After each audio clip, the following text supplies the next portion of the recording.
Bütün yurttaşlarımızın, bütün esnaf zanaatkarımızın ahilik haftasının başlangıcı olan Eylül ayının 3. haftası kutlu olsun.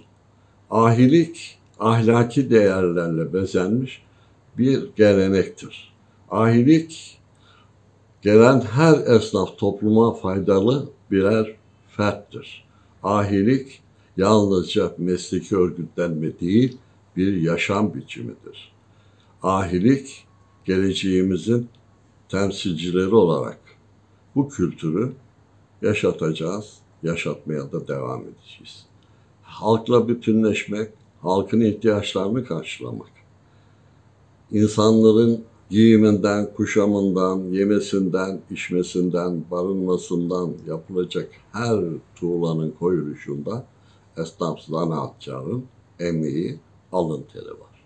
Ahilik, insanları bir arada tutma, toplumsal barışı güçlendirmek, onların asil görevleri. Dolayısıyla ahilik kültürünün bu hafta boyunca kutlanacak ve en sonunda da Kırşehir ilimizdeki Ahi Evren Türbesi'nde yapılacak şölenle sona erecek.